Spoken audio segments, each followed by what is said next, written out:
Right now, I'm picking LeBron James over Michael. Never be greater than Michael Jordan, right? Okay, and then you turn around, but in your era, LeBron James sitting there, he holding every single basketball. For years now, Isiah has been pushing the issue, putting Michael Jordan and LeBron James side by side, and saying LeBron is the best to ever play the game. This was not a single opinion. This was a long belief said again and again, louder each time until it finally hit a breaking point. Now, the talk around the league is that Michael has heard enough of it, enough of the debates, and enough of his legacy being pushed aside. He finally spoke out to make things clear, and what he said quickly sent shockwaves across the basketball world. This was not friendly talk. This was a clear line drawn in the sand. It all goes back to January 8, 2026, when Isiah Thomas walked into the FanDuel TV studio and sat down with Michelle Beadle, DeMarcus Cousins, and Chandler Parsons. What began as a calm time comparison quickly became something much bigger, something that lit up timelines everywhere within hours. At first, the debate felt normal. Old school versus new school, titles versus long careers. But then Isiah shifted his focus straight toward today's NBA players, asking why they still place Michael Jordan on a pedestal while playing on the court with LeBron James right now. And he did not hesitate. He went straight to the core of the debate. Isiah pushed the idea that players respect the brand more than the actual player. His now viral shoes and warm-ups comment was not random at all. It was a direct shot at Jordan's huge Nike empire. The message was clear. Jordan's image, not his on-court play, is what shapes opinions today, at least in Isiah's view. Michelle Beadle pushed back a little, admitting she leans toward Jordan because of nostalgia, saying, "That's what made me love basketball." But Isiah did not move. This was not a new take for him. It was simply the latest part of an opinion he has repeated for over a decade. Back in 2013 on ESPN 1000 Radio, Isiah said LeBron was likely a better athlete than Jordan, noting he is bigger, faster, and stronger. By 2018 on Get Up, he went even further, clearly saying LeBron James is a much better basketball player than Michael Jordan. No pause. Isiah always returns to the numbers. He points to LeBron's huge all-time scoring total, over 40,000 points, his long playoff runs, his assist totals, and his unmatched longevity. Jordan still holds the record for career scoring average at 30.1 points per game. But Isiah dismisses that quickly. For him, total dominance matters more than short peaks. And that 2026 appearance was not random. It showed consistency. Since at least 2013, Isiah has made himself LeBron's loudest supporter in the GOAT debate, moving from athletic comparisons to stats and now to culture and branding. Be the golden era. This is what I don't understand about your era, right? You guys are playing with arguably the greatest player to ever play.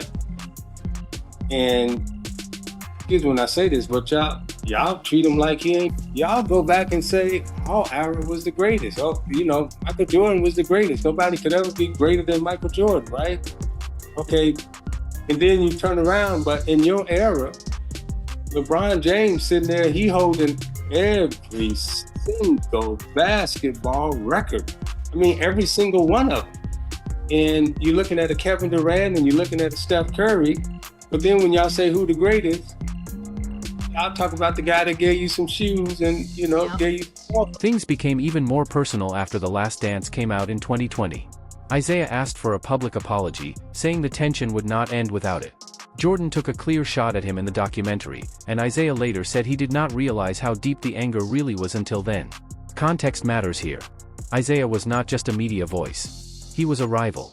He led the Detroit Pistons to back-to-back championships in 1989 and 1990, beating Jordan's Bulls 3 straight years before that. The famous Jordan rules were made to stop one man, and they worked. This was no longer about stats or eras. It was about history, pride, and unfinished business playing out in public. And when Michael finally spoke up, the whole debate shifted again. That turning point came in 1991 when the Bulls swept the Pistons out of the playoffs. In the Eastern Conference Finals, Chicago crushed Detroit 4-0. The balance of power in the league changed overnight. But instead of handshakes or closure, something happened that still matters today.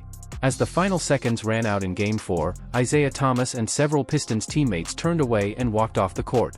No handshakes. No respect shown. Michael Jordan never forgot that moment.